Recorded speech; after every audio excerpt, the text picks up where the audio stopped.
Hi friends. तो मैं आज हमने एक वीडियो पहले आपको एंडोमेट्रियोसिस और इनफर्टिलिटी के ऊपर बनाया था कि एंडोमेट्रियोसिस की वजह से इनफर्टिलिटी क्यों हो जाती है और उसका क्या सोल्यूशन है।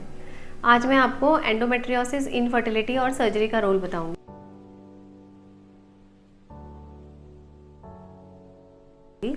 एंडोमेट्रियोसिस का जो फाइनल सोल्यूशन होता है वो सर्जरी होता है। एंडोमेट्रियोसिस शरीर से ख़त्म सर्जरी द्वारा ही हो सकता है। प्रेगनेंसी के दौरान और लैक्टेशन के दौरान एंडोमेट्रियोसिस जो बीमारी होती है उसको दबाया जा सकता है पर ख़त्म नहीं किया जा सकता।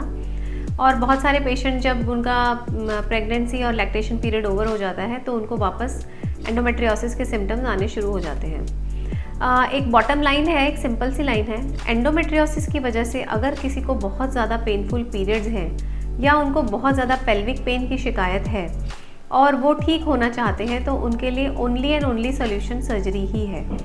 मेडिकल ट्रीटमेंट लेने से या इंजेक्शंस लगवाने से आप अपनी सर्जरी पोस्टपोन कर सकते हैं पर सर्जरी कैंसिल नहीं कर सकते हैं। आपको एंडोमेट्रियोसिस में इंजेक्शंस लगवाने ही पड़ेंगे।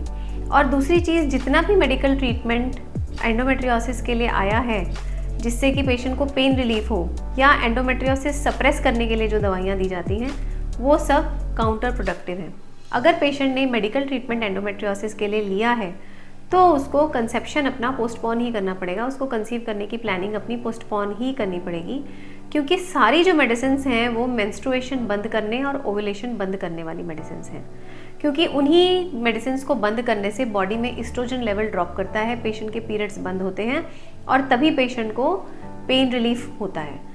तो इसलिए मेडिकल ट्रीटमेंट का एंडोमेट्रियोसिस और इनफर्टिलिटी में तो हार्डली कुछ रोल है। मेरे पास मेडिकल रिप्रेजेंटेटिव्स आते हैं जो मुझे डायनोजेस्ट और ल्यूप्राइड इंजेक्शन एंडोमेट्रियोसिस के लिए यूज़ करने के लिए बोलते हैं। तो मैं आप लोगों को बहुत ही क्लियरली बता देती हूँ कि मेरी मेडिकल स्टोर पर डायनोजेस्ट टैबलेट अवेलेबल ही नहीं है, क्योंकि हम उसे यूज़ ही नहीं करते हैं, क्योंकि मैंने उसका पेशेंट में बेनिफिट नहीं ऑब्जर्व किया है। बल्कि पेशेंट मेरे पास वो गोली खाने के बाद वापस आते हैं क्योंकि उनको उसको खाने से ब्रेक थ्रू ब्लीडिंग, बार बार उनको स्पॉटिंग ब्लीडिंग, इस तरह की प्रॉब्लम्स आती हैं और कभी कभी एक्सेसिव मेंस्ट्रुअल फ्लो के साथ भी पेशेंट्स मेरे पास वापस आते हैं। तो मैं डायनोजेस्ट जो कंपाउंड है उसमें बिलीव ही नहीं करती हूँ एंडोमेट्रियोसिस की ट्रीटमेंट में। हाँ, कुछ केसेस में जब पेशेंट सर्जरी करवाना नहीं चाहता, डिले करना चाहता है, पोस्टपोन करना चाहता है, या आईवीएफ में प्री ट्रीटमेंट में मैं पेशेंट को ल्यूप्राइड डेपो यूज़ करती हूँ फॉर एंडोमेट्रियोसिस। सर्जरी मुझे एंडोमेट्रियोसिस के लिए बहुत अच्छी लगती है, स्पेशली पेशेंट जिनका AMH वैल्यू अच्छा है। उन पेशेंट्स में सर्जरी के बाद पेशेंट्स को नेचुरली कंसीव होने की पॉसिबिलिटी बहुत हाई होती है। अगर पूरा एंडोमेट्रियोसिस पेशेंट का एक्सरसाइज कर दिया है तो पेशेंट की लाइफ भी, क्वालिटी ऑफ लाइफ भी बहुत इंप्रूव हो जाती है और नेचुरली कंसीव होने की खुशी तो अलग ही होती है। तो जितने भी एंडोमेट्रियोसिस के पेशेंट्स जो मेरा ये वीडियो देख रहे हैं तो उनको मैं बहुत क्लियरली बता देती हूँ।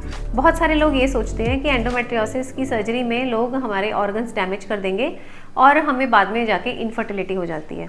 तो मैं बहुत आपको क्लैरिफाई कर देती हूँ कि आपकी जो डिजीज़ है, जो एंडोमेट्रियोसिस जो बीमारी है, वो ही एक ऐसी बीमारी है जो ऑलरेडी आपके ऑर्गन्स को ग्रेजुअली डैमेज करती जा रही है।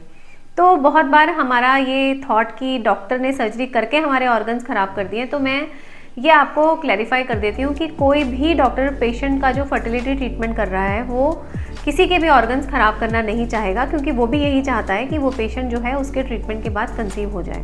बट जो ऑलरेडी आपकी बॉडी में डैमेज ऑलरेडी एग्जिस्टिंग है उसका तो कोई कुछ कर नहीं सकता, वो तो आपको ऑलरेडी डैमेज हो गया है। और अगर आप सर्जरी नहीं करवाते, ट्रीटमेंट पोस्टपोन करते हो, फर्टिलिटी के लिए ट्रीटमेंट डिले करते हो जस्ट बिकॉज ऑफ फियर, तो आप खुद ही अपना नुकसान कर रहे हैं।